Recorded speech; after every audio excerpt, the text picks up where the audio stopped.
उस समय की बात है कि उस समय भी लगता था कि थोड़ी देरी हो गई है, क्योंकि आज 36 साल बाद मैं बता सकता हूँ आपको द कॉन्फिडेंस से कि the need to safeguard the habitat, उसमें क्योंकि ये कांस्टेंट स्ट्रगल रहती है बिटवीन मैन एंड नेचर, ठीक है, और आप कंजम्पशन जैसे बढ़ती है तो वैसे आप देखते हैं कि जो रिसोर्सेज होते हैं हैबिटेट दुनिया के, उस पर प्रेशर ज़्यादा पड़ता है। आबादी बढ़ती है किसी शहर में तो शहर में जो इंफ्रास्ट्रक्चर होता है या तो आप नया बनाओगे एक्सेट्रा। बट इस समय हमारे पास जो चैलेंजेस हैं ना, ये these are much larger than any individual challenge. इस समय एक चैलेंज है क्लाइमेट का, एक चैलेंज है पोल्यूशन का, चैलेंजेस हैं आपके सॉइल इरोजन का। अभी सदगुरु जी ने सेव द सॉइल का एक आंदोलन शुरू किया, जैसे ये सारे मिले हुए हैं, देर ऑल इंटीग्रेटेड। सो मुझे बड़ी खुशी है कि हमारे यहाँ माननीय प्रधानमंत्री जी ने 2014 में जो योजनाएं शुरू की, वो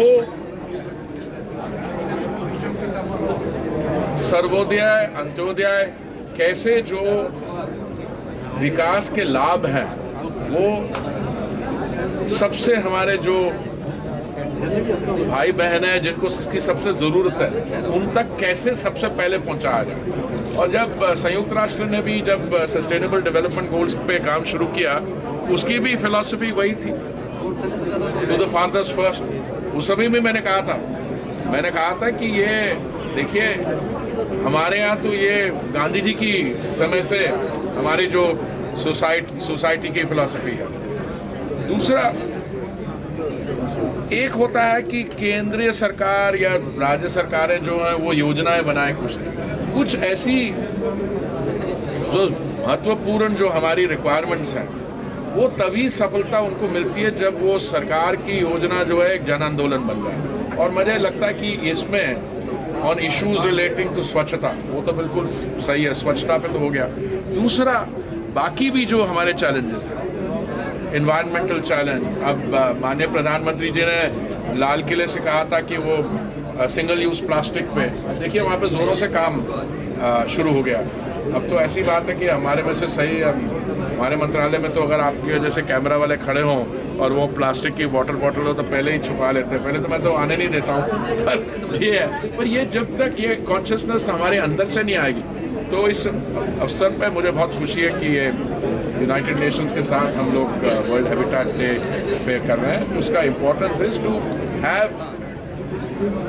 discussion discourse on issues relating to the habitat. एक सवाल सर, जी, अगर हम बुनियादी सुविधाओं की बात करें, आवास योजना की अगर हम बात करें, तो जो समाज का जो अंतिम तबका है उनको हम वो जो सुविधा वो पहुंचाने में कितना सफल हुए हैं? देखिए मैं आपको ऐसे बताऊं, सफलता को आप कैसे उसकी परिभाषा है, कैसे उसको मेजर करते हैं, मैं आपको बताता हूँ। हमने जब 2014 में जब मोदी जी की सरकार, मोदी जी ने जब दायित्व संभाला विकास का और देश का, उस समय हमने कहा था एक तरीका एक ही है।